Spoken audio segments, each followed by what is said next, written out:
Anda kembali menyaksikan dua sisi, saya ingin ke Gus Rofi. Tadi Anda menyatakan bahwa selawatan ini harus menggunakan sound horeg tadi. Nah sebetulnya yang ingin saya tahu tuh esensinya menggunakan sound horeg dengan suara yang menggelegar itu apa? Padahal kan misalnya kita masih pakai batas aman lah di 85-90 desibel, artinya masih dapat didengar di lapangan, suara salawat juga terdengar merdu, tidak mengganggu kanan kiri. Itu kan juga lebih enak sebenarnya Gus.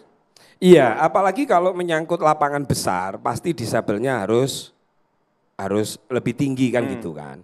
Makanya kalau MUI memberi fatwa dengan alasan suara yang dianggap mengganggu, maka berarti muncul angka berapa yang harus dilakukan oleh pemilik sound, baik itu sound selawatan maupun sound horeg. Nah kemarin waktu saya pulang bersama Yai Ma'ruf Ghozin, saya ngomong sama teman-teman sound horeg ini. Sound horeg ini kan sudah ngumpulkan massa kan luar biasa, begitu gampang. Sound horeg tampil tanggal berapa gitu ya. Itu masa sudah siap-siap itu anak kecil, dewasa, semua kecuali orang sakit ya. Nah bahkan teman-teman sound horeg itu juga menginventarisir.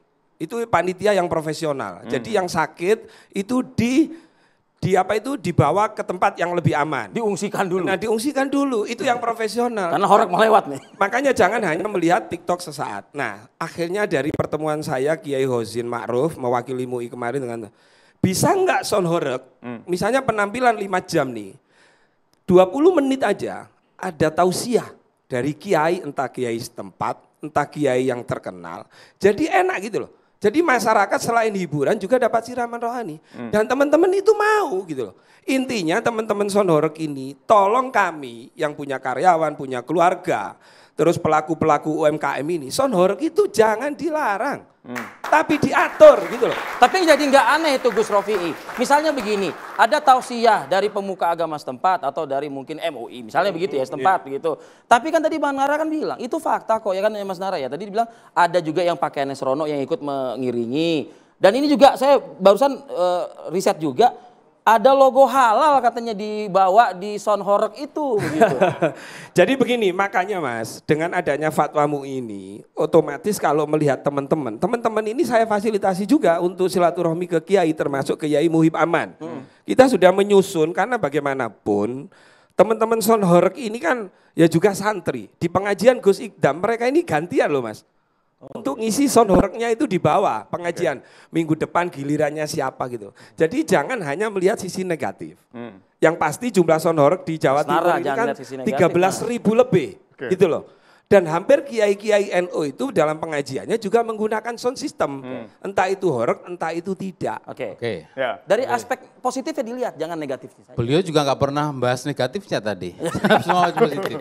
Jadi jadi gitu kita harus hadir. Ada 13.000 orang yang bergantung hidup di situ. Ini menyangkut hajat hidup orang banyak. Tadi itu yang disoroti oleh Gus Rofi'i. Mohon maaf kalau begitu dulu di Doli pun juga berapa ribu bergantung di pelacuran itu. Kalau soal itu ya. Tapi saya mau ngomong begini. Polisi itu menerima laporan keberatan. Ketika di Trenggalek tanggal 19 Juli itu massa ngomong gini, siapa yang dirugikan? Siapa yang dirugikan? Kata massa. Polisi kan sabar. Emang kalau keberatan laporannya ke lu, enggak ke polisi. Dan polisi punya hati, enggak mungkin langsung kami hentikan. Kami bilang bahwa ada yang keberatan, tidak semuanya itu suka. Meskipun itu inisiatif. Kan begitu. Jadi ini dua hal ini ada, yang keberatan ada, yang senang-senang juga ada. Saya khawatir saya nih ya, mohon maaf nih. Saya bersyukur MUI memberi pelajaran, trigger ya, artinya bukan langsung diatur. Enggak apa-apa, diantem dulu gitu, supaya mau kaget. Aduh, mau diatur aja. Tapi kalau biar jadi regulasinya. Regulasi, ya diatur yuk, kayaknya lemes kan. Jadi memang itu cara MUI, tugasnya MUI seperti itu. Saya khawatir, kalau dalam psikologi ada istilah namanya bubble of perception. Apa itu? Seseorang atau kelompok ya merasa benar, dia tidak tahu dan tidak sadar bahwa di luar itu merugikan mereka. Karena sorotannya yang terhibur tadi, masyarakat terhibur tadi. Tapi masyarakat yang merugikan nggak dilihat gitu kan. Nggak dilihat. Nah ini karena apa? Sudah ada ketergantungan. Oleh karena itu harapan saya, ini jadi pelajaran berharga. Jangan kemudian karena emosional, saling bela, saling ini dengan emosional. Wong musik sendiri itu kontroversial. Apalagi mulai campur, Ustadz memberi tausiah dulu di awal. Nah itu dimasukkan tadi. Lalu kemudian dilanjutkan sound horeg. Ini sound horeg ini masalahnya bukan di mic kecil itu kan. Yang masalah kan subwoofernya banyak banget kan. Beda dengan pengajian. Fokus utamanya bukan sound systemnya. Kalau ini, fokus utamanya di sound systemnya. Saya pelaku soalnya, saya punya alatnya. Jadi ya memang yang bermasalah itu subwoofernya itu bertumbuh banyak, betul kan Mas Bedewo ya? Itu yang membuat disabelnya tinggi.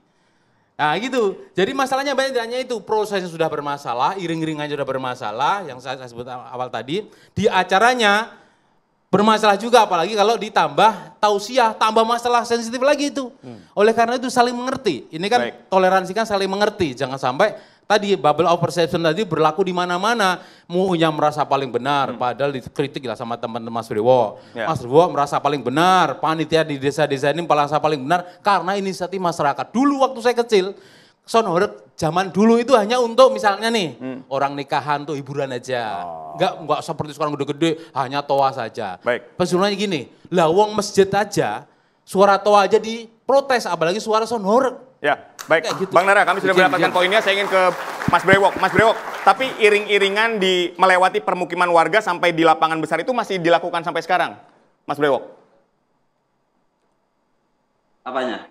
Iring-iringan sound horeg dengan suara yang menggelegar, pakai subwoofer yang juga lengkap, itu masih melewati permukiman warga nggak? Sampai saat ini, setelah fatwa haram ini keluar? Masih ada, tapi kan masih mulai diatur. Ada aturannya sekarang. Aturannya seperti apa? Ya misalnya kan pakai 8 sub biasanya. Oh, jadi berkurang ya berarti ya? Iya. Iya, subwoofer maksudnya. Memang biasanya normalnya berapa subwoofernya? Biasanya kan 12, ada yang 15 gitu. Oke, itu setiap lewat itu memang oleh panitia survei dulu nggak sih perlintasannya yang akan dilewati kayak gitu? Ada tim surveinya nggak sih? Pasti pihak panitia juga mensurvei. Karena kan itu yang dilewati kan dicek dulu, ada warga-warga yang anak kecil atau yang sakit atau bangunannya yang mepet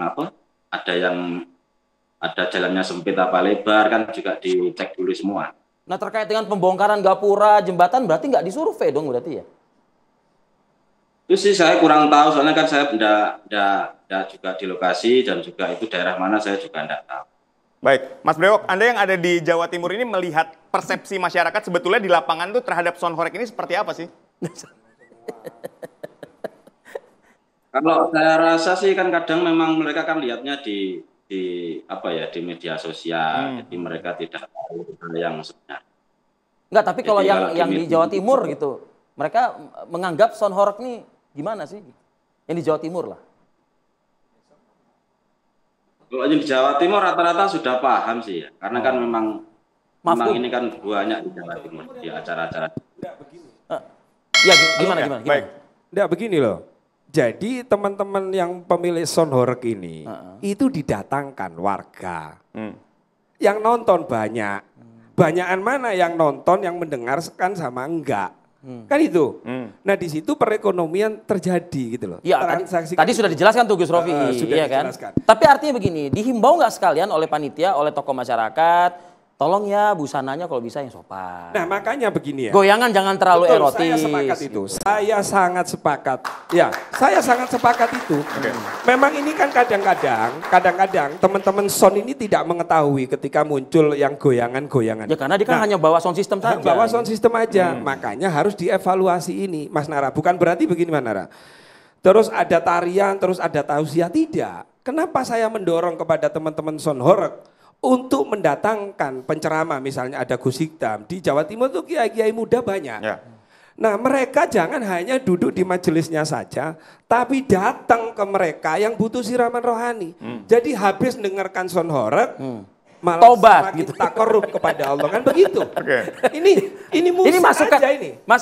Mas Nara, ini masukan udah banyak loh, berlipat-lipat dari tadi masukan. Sound horeg itu bunyinya bukan kayak ada suara-suara nyanyian ya. Dia itu kayak geter memang. Oke, Mas Nara. Jadi kayak seneng gitu ketika getar itu. Ya horeg itu artinya bergetar. Kalau sound system itu dipakai di mana masjid. Kalau sound system nggak bergetar ya enggak horeg namanya. Ini kan jadi persoalan horegnya kan. Sebenarnya sound system itu problem. Horegnya itu bukan memicu adrenalin. Anda kalau lihat di YouTube itu anak-anak kecil pada nutup telinga. Siapa bilang tidak mengganggu? Terganggu, tapi itu kan dianggap hiburan karena tadi yang mengundang warga kan. Sebenarnya juga banyak yang terganggu. Maka dari itu yang negatif-negatif tadi tidak semuanya sampai ke panitia. Panitia taunya saya bayar kok, ya harus datang tahu kan itu. Tapi pertanyaan betul, kenapa nggak ada advance, nggak ada